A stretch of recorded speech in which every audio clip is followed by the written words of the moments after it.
Focus TV international breaking নিউজে আপনাদেরকে স্বাগতম। আসুন জেনে নেই আজকের প্রধান সংবাদ শিরোনামগুলো। ইরানি যুদ্ধবিমানকে পার্কিংয়ের অনুমতি দিয়েছিল পাকিস্তান।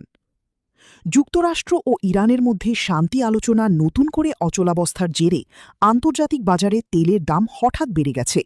সরবরাহ পরিস্থিতি নিয়ে বিনিয়োগকারীদের উদ্বেগ বাড়ায় একদিনেই তেলের মূল্য ৩% বেশি বৃদ্ধি পেয়েছে। ফেন্টানাইল পাচারের অভিযোগে ভারতীয় প্রতিষ্ঠানসহ ১৩ জনের ওপর মার্কিন নিষেধাজ্ঞা।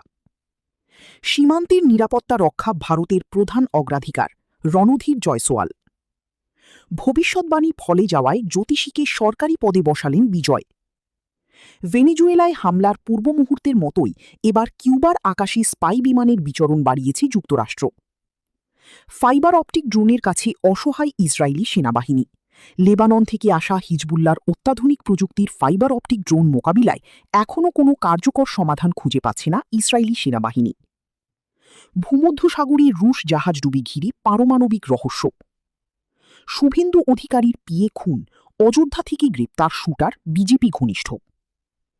আফ্রিকার দেশ নাইজেরিয়ার উত্তর পশ্চিমাঞ্চলীয় জামফারা রাজ্যে একটি ব্যস্ত বাজারে দেশটির সামরিক বাহিনীর বিমান হামলায় অন্তত ১০০ জন সাধারণ নাগরিক নিহত হয়েছেন। এতে আরও কয়েক ডজন মানুষ আহত হয়েছেন বলে জানিয়েছে আন্তর্জাতিক মানবাধিকার সংস্থা অ্যামনেস্টি ইন্টারন্যাশনাল। এই ছিল আজকের প্রধান আন্তর্জাতিক সংবাদ শিরোনাম। আমাদের পরবর্তী সংবাদ দেখার জন্য ফোকাস টিভির সাথে থাকুন। ধন্যবাদ।